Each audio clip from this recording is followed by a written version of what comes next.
like to talk to you guys about FloydGate. I'm going to get arrested, aren't I? FloydGate.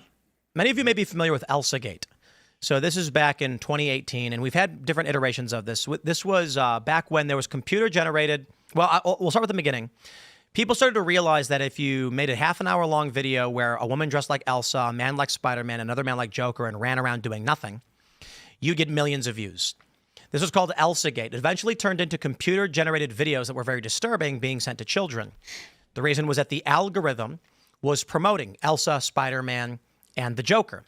Children who could, literal babies, were having tablets put in front of them. And because they couldn't control it, it was auto-playing all of these insane videos, which made people lots of money. Now, a little while, I think it was like a year or two ago, but a while ago, groypers and, I guess other trolls on the internet made these AI George Floyd videos, which many of them, it's like, just mocking George Floyd and Chauvin. It was edgy. It was meant to be offensive. We are now beginning to experience what I am calling FloydGate. Okay. Now, I've had people like Callan was telling me, oh, you don't know about, what is it called? Like George Droid or whatever. Yeah. It's like, yeah, they do this. No, hold on. I'm not talking about videos like this. Roll tape. Wait, I got to refresh this one. Here we go. Here's George Floyd stealing fried chicken and running away. I'm sorry, from George Floyd. Okay, so this video is Derek Chauvin. Call of Duty sound effect? Yeah, with Ashton Hall video. That's what's overlaid. So Derek Chauvin's got buckets of fried chicken, and he is running, and George Floyd is chasing after him with those bramps. Yeah. Now, this has got 15,000 likes, which means it may have, 100,000 or more plus views.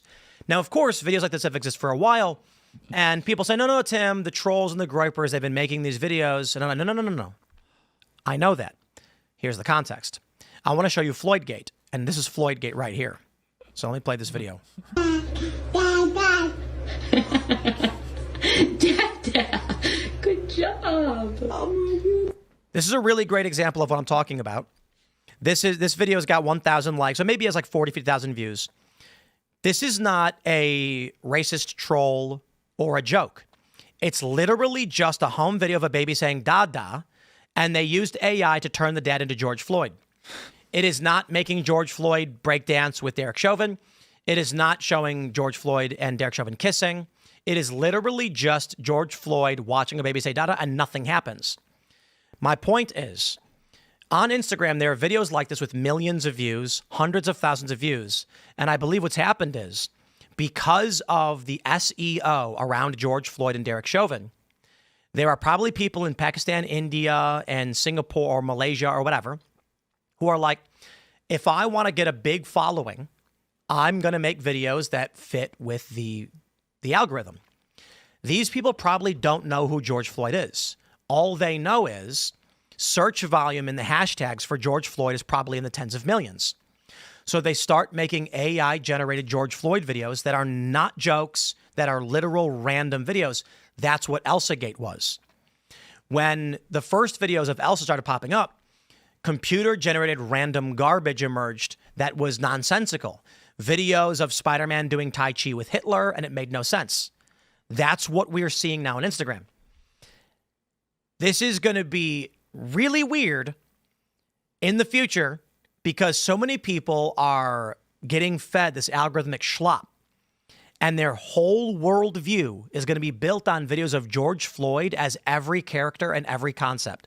There was one I saw where it was like, I think it was like a fitness influencer just talking about like how to do reps. It was a guy, and it was George Floyd. And I'm like, this is not even a joke. It's literally just a guy being like, hey, I'm doing some reps today. We're going to focus on, the lift over here, blah, blah, blah. And it was like 15 seconds long. And I was like, that's not even funny. That would explain the hashtags as well, because the hashtags are totally incoherent. So they've got George Floyd, California, Oakland, Trump, Martin Luther, not even King Jr., just the Protestant, drone, as in this footage, yay, Drake memes, Kendrick AI, shooter breathing, okay, George Floyd, NFL, Europe, police brutality, Justin Bieber. Well, I think what's happening here, like this video was lifted from someone else most likely. This is like a account that just takes memes from people. Like I think this is actually an American, Western phenomenon, because I think this is Zoomer nihilism on full display. I think that's what's going on here, because this is actually pretty funny if you're a Zoomer, because it's like post-ironic. George Floyd is basically the patron saint of the left, so it's like you're going to get a reaction. It's like edgy and that sort of thing, and it's Transgressing every possible taboo. But here, so I think this is Zoomer nihilism on full display. I think we're beyond that, and that's why I call it FloydGate. I think Zoomer nihilism was when it was jokes, not when it's a random video of a baby saying "dada" or otherwise. But more importantly, the reason why I also call it FloydGate is ElsaGate to a discerning adult was just weird, but to babies, it was a component of their reality. 10 and 12-year-olds, 13-year-olds who are on Instagram don't know why. They are being fed videos of George Floyd with a baby in a bathroom. They weren't. I mean, how long ago was this? This is like 8 years ago or whatever, or something. Or was it 5 years ago? 5 years ago, yeah. So you're looking at 13-year-olds, 8 years old, and they weren't on Instagram. Now they're on Instagram, and they open it up, and Instagram is like, here's George Floyd selling bottles of water on the side of the road. And they're like, I don't know. They don't know what it means or why, but they're going to grow up being spam-fed these algorithm videos. And now I will say this. It's not just about Floyd videos. It's about this phenomenon in general across all social media that we can't even recognize that kids are going to be fed. That is to say, what ElsaGate was just the beginning. And now we are probably looking at 500 different versions of the same algorithmic schlop nightmare being fed to Gen Z and Gen Alpha, which is going to make their brains jello. The reason why I know you're right about this is because even with early YouTube, the amount of slop content that I've retained in my brain, like I remember probably half of the epic rap battles of history catalog, even without me trying. Like I'll get up and shower in the morning, and one will enter my head, and I wish I didn't know it, but I do. So now they've got even more incoherent crap that they're basing their entire frame of reference on. I really want to stress one of my greatest regrets. BA, up, down, BA, left, right, BA stuff. Do you know what that is? Yeah. That's the GTA code. level select code for Teenage Mutant Ninja Turtles 2 on the NES, which I have not played in probably 30 years. That's actually the code for multiple of them. Actually, the Konami code is different. It's like, BA, up, down, BA, left, or something. But BA, up, down, BA, left, right, BA, start. That is Teenage Mutant Ninja Turtles 2. It'll give you 9 lives and level select. I don't want to know that. But I was like 8 years old or whatever. And when I wanted to play the game, and this is probably only the course of a month that I played the game, but it's a long time for a kid. So I was like, I got to memorize this so I can have the extra lives when I play Teenage Mutant Ninja Turtles. I am now a 39-year-old man who has never forgotten that code. Imagine if instead I was taught calculus and could talk to you about advanced mathematical theories or whatever it may be. Well, that's the upbringing I have. And most people learn things when they were kids. They remember for a long time. At least when I got a retro game, I got a bunch of these gaming systems. I got a Nintendo. I got one of those retro games where it can have NES, Sega, and SNES. And I can play that, and I know the code. So it's not completely useless. It's mostly useless. What's going to happen to these kids who grow up memorizing George Floyd videos of nonsense, or Elsa videos, or otherwise, and they're going to be 40, and they're going to be making jokes about George Floyd to people? Yeah, well, that's why this mechanism is called brain rot. That's the definition of this style of humor is brain rot. Like if I say this to you, baby Gronk rizzed up Livy Dunn, does that like mean anything to you? A little bit. A little bit. Like it's just something that it burned in my memory forever, and it's funny when I hear it. And George Floyd has 2.4 million posts on the hashtag. 2.4 million. It's brain rot. Your brain is rotting. I kid you not. It's all AI. Here's George Floyd with a gigantic nose and a yarmulke. That's funny. That's hilarious. That's not an Indian is not capable of that level of humor. I understand the trend of making the Mexican jokes. is though. Maybe, yeah. Like I'm not calling out the fact that people are like, haha, let's use George Floyd as gags like that. I'm pointing out videos like this. There's a bunch of them that aren't even jokes. That it's getting to the point where you're watching a video of a guy going through a drive-thru and being like, I'll take a number one with extra ketchup, and that's it. And it's George Floyd, and you're like, people are just making anything now to hit the algorithm to get those views. Yeah. And why not? Some of them might hit. You know what I mean? It would get me. There's an MMA one, 7.4 million views. 1 million views on a guy in a Burger King hat yelling, "Nit." This is crazy, dude. Like I feel like if I showed Tim my George Instagram Floyd eating Reels ice cream. feed, it would be like a devastating moment. I think you'd probably fire me. Mine It's bad. are just ducks, donkeys, and like sweet cartoon. Oh, mine is my like wife sends this, me. basically. Yeah, it's just variations of this. Look, I do think that the censorship was so culturally stifling for so long that now young white guys have absolutely nothing to lose, so we make fun of literally everything. The boot is off our neck, quite literally. Not only that, but the argument that I think this is a symptom of woke as well, because or a symptom of critical race theory and stuff. The argument was, look, if you guys don't do these things, then we won't blame you for things that have happened in the past. And then when critical race theory became kind of prevalent, it was like, oh, all you white guys are all bad. You're no good, and you're all racist, and blah blah blah. Even if they're like actively not racist, right? So then they're just like. Or young guys saw this and they're like, might as well be racist. Well, I mean, what's the benefit from not engaging in these jokes? They make me laugh, and you're going to call me these names anyways. There's no reciprocity in it. It's like, oh, you can do, no matter what you do, you're always going to be bad. So why should I try not to? I can make these jokes. They're funny. They make me and my friends laugh. I actually have a quick question.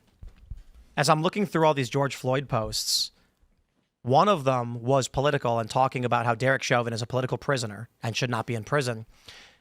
How much of this is to drown out people who were making posts calling out the lies of the George Floyd riots? You can't find it now. When you look at the hashtag, there was one post where it was like it was breaking down why Chauvin, like why he shouldn't be in prison, what was wrong with the case. But every other post is drowning out all those stories. And we have an actual news story with a real political and judicial crisis in that George Floyd should not be in prison. But he is. Derek Chauvin, not George Floyd. I'm sorry, Derek Chauvin. Well, both. George Floyd should, yeah. Yeah. George Floyd should not be in prison. He's not alive anymore. Disavowed. But my point is, whether it's intentional or not, these memes are drowning out the people calling for justice for Derek Chauvin. That's a good point. Maybe it's an op. I don't know. I think people just find it really funny. It might be linked to the prior story where it's not dead internet theory, it's just Indian theory. Yeah. Well, also, it's like Phil was talking about, like, there's also just a containment breach where, like, the left can't cancel, and they can't cancel people at a high volume like this, where, like Tim said, there's a million George Floyd reels. You can't cancel everyone. So it's like, it's just a containment breach. It's not even about that. It's the, bro, all of these videos on, this one fly really wants to land in the microphone. I'm going to let him. It's a woke fly. He just lands on the microphone. All these videos that are just like racist humor, and a lot of them are the repeated jokes. Okay, you guys talk while I kill this fly. There's no guarantee that these people are even from the U.S. These accounts could be made anywhere, and because of the internet, you not only can they be made from anywhere, but it's probable that things like George Floyd no longer are contained contextually to the United States. That's exactly what it is. Yeah, it's like they could be. I mean, like people in Southeast Asia will get the joke. That was the point I was saying. Exactly what it is. Yeah, that's what I was saying about Malaysia. They don't care about the joke. Right. They don't know. Yeah. All they know is they go into their bot farm warehouse, and the guy says, "We need to get 5 million views today." Now, here's the thing to understand. We as podcasters and creators, we look at our content and we're like, how many views did I get? Our sales reps will be like, hey, you over the summer you averaged 500, 600,000 views per episode or whatever.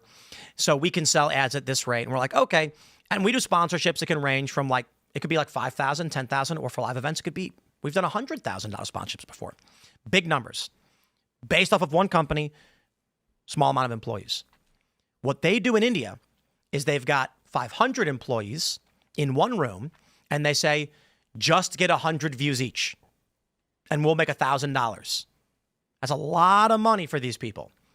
So it doesn't matter on this post that may have only gotten 12,000 views. It took them 10 seconds to make. They don't know what the joke is. All they know is there's 2.4 million George Floyd posts. Mm-hmm. So people are attracted to that search term. Make whatever you can, blast it out. Yeah. Yeah, dead internet theory. Yeah, it's just probably like one guy made this, and now they're all just lifting it from each other and reposting, adding a million hashtags. I actually like what you said about India theory or third world theory. They are bots. There's 10 guys in Turkey operating 500 accounts, but it's largely the third world realizing that Instagram. I don't think Instagram is monetizable, but they can do sponsor spots. Yeah, you get cash from Instagram. If you pay for the membership theme. Yeah. Oh, right. Scheme, rather. But largely with like YouTube, with TikTok, there are ways to monetize, and X especially. Remember the post from those Indians where they're like, happy payout day? Yeah. Yep. Yo, Elon needs to ban these people. it's literally turned into millions, but he probably likes the numbers. He's like, look at the big increase. Millions of Indians, Malaysians, and Turks are spam posting and responding to each other. Yeah. So what they figured out is they'll post, how are you? And then they'll respond to each other nonsense to generate revenue. And everyone in the US, all our revenue went down. Because only verified engagement counts. So Well, if and- verified accounts replying to each other, then yeah. So there's a finite pool of money that's coming into X.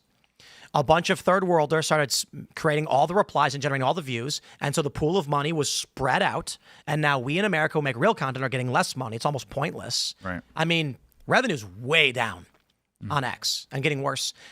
I think we need a region lock. I should be able to go on X and say, don't show me anyone outside of these countries. Yeah. Well, yeah, with Instagram, it's even worse. It's that they build their account up and sell it.